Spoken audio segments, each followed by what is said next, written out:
Welcome to the Rock of Eternity. The Rock of Eternity started as kind of like this brooding, ominous place with these demonic statues and not enough light.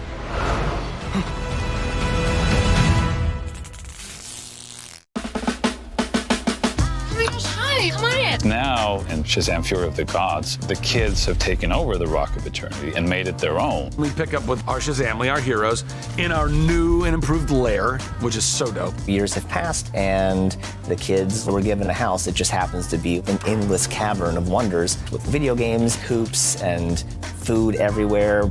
It's very much like a teenager's hangout spot. It's become a co-ed fraternity with all the stuff a super boy and girl would want. There's a beanbag chair that Mary sits in quite a bit. It's almost impossible to stand up out of it. And it actually became a bit of a joke amongst the crew. Different people tried sitting in it and then standing up and found that it was challenging. It's very hard. Sorry. Sorry. I got eaten by the beanbag chair. It was just such an awesome set to be on, just to walk around there and take in all the details that the set decorators put in there. Like, you'd constantly find new stuff, like, oh, look at all these comic books over here. Oh, it's like a bubblegum machine over here, and like old school arcade machines. What our set deck and production designers did was so spot on. We did a lot of research about modern, fun tree houses, and we took that concept to another level.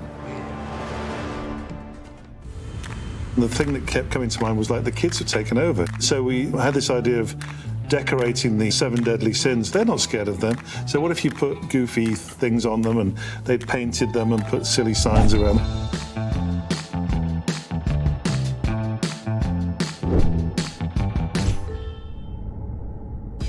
Freddie probably contributed the neon layer sign. We came up with the concept that maybe they just found cool letters on the street from different signage, different graphics that were around, and they kludged them together to become the word lair. It's a really fun sign. We decorated the throne area. We gave each of the thrones a little bit of character. Our personalities are all over this place. I don't know if it was Darla or Eugene. Definitely wasn't me, but there's a lot of pink. My throne, now it's lived in by Darla, so it's got like little like quilted things on the side that are pink and purple. Just really cute stuff. Mary likes to read, so we put a little table next to her throne. She had a place to put her books and a little reading light.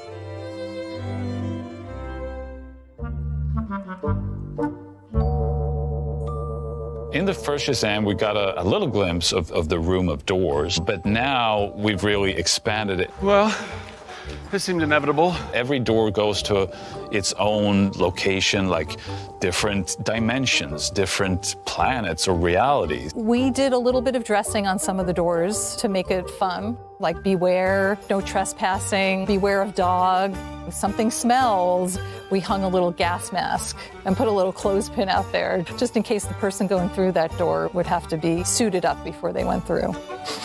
Porta potty.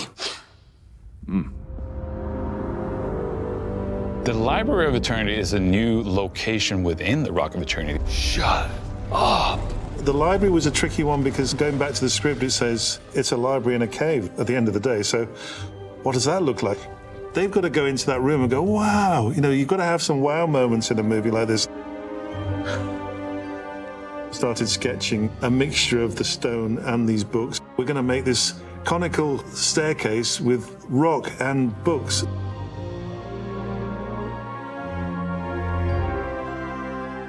So it was a challenge for everybody. It's the most magical place within the Rock of Eternity, where you have Steve the Pen, who's a sentient pen that basically possesses all the knowledge in the world. You can ask him anything, and he will know the answer to it. We needed a place for Steve the Pen. So Steve is on the table in the center, which is the focal point of the set. That table needed to be filled with a lot of character. So we created a lot of antique papers and antique parchment and scrolls to spread around the table. Thanks, Steve. I think it came out really well from the journey it went on, and it looks fantastic. It's one of the satisfying things about doing this job. We just stayed on set. I mean, it was like the ultimate trailer. It had everything we needed. It was hard to get them off the set. It kind of doubled as spaces where we hung out in real life. One of my favorite sets I've ever been on, of any project I've ever worked on. It's amazing. You see this? That's so cool. How you doing? So, this is your house. It's great. I would actually love to live in there. It's literally every child's dream who becomes a superhero.